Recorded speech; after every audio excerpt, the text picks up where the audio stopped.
இன்றைய உணவு. உனது நாட்டில் ஏழைகள் என்றும் இருப்பர். எனவே நான் உனக்கு கட்டளையிட்டுச் சொல்கிறேன். உன் சகோதரனுக்கும் உன் நாட்டிலுள்ள வறியவருக்கும் தேவையுள்ளோருக்கும் உன் கையை தாராளமாய்த் திற. இடைச்சட்ட நூல் அதிகாரம் 15 அருள்வாக்கு 11. அன்பிற்குரியவர்களே, ஒரு நாட்டில் ஏழைகள் எல்லா காலத்திலும் எப்போதும் இருப்பதற்கு காரணங்கள் உண்டு. முயற்சி எதுவுமின்றி நேரத்தை குறை கூறியவர்களாய் ஓய்ந்திருந்து தன் நிலையை தாழ்த்திக் கொண்டவர்கள் ஒரு சாரார். மற்றொரு சாராரோ நாட்டில் ஆட்சித் தலைவர்களின் பங்களிப்பு, வேலை வாய்ப்பினை கொடுத்தல், மக்களின் தாழ்நிலை உயர்ந்திட பாடுபடுதல்.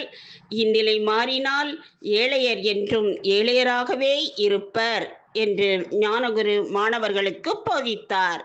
எடுத்துக்காட்டாக, அயல் நாடு ஒன்றில் ஒரு சிறுவன் கடையில் ரொட்டி துண்டை திருடிவிட்டு ஓடியவனை காவலர்கள் பிடித்து நீதிமன்றத்தில் நிறுத்திட, சிறுவனோ தன் தாய் நோய்வாய்ப்பட்டு படுத்த படுக்கையாய் இருந்ததாலேயே வேறு வழி தெரியாமல் தன் தாயின் பசி அமர்த்திட இவ்வாறு செய்ததாக கூறிட, நீதிபதியோ தனது சட்டை பையில் இருந்து பணத்தை எடுத்து மேஜை மீது வைத்து, அவன் இவ்வாறு இருப்பதற்கு நம் போன்ற வசதி படைத்தவரும் காரணம் என்று கூறிட, நீதிமன்றத்தில் கூடியிருந்த அனைவரும் சிறுவனுக்காக பணத்தை எடுத்து வெளியே வைத்தனர்.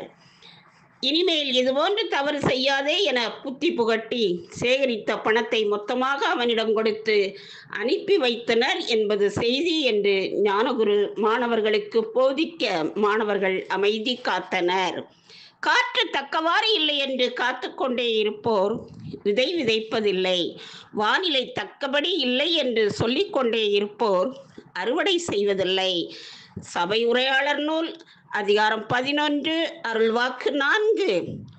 முயற்சியை முன்வைத்தால் பலன் தானே வரும்.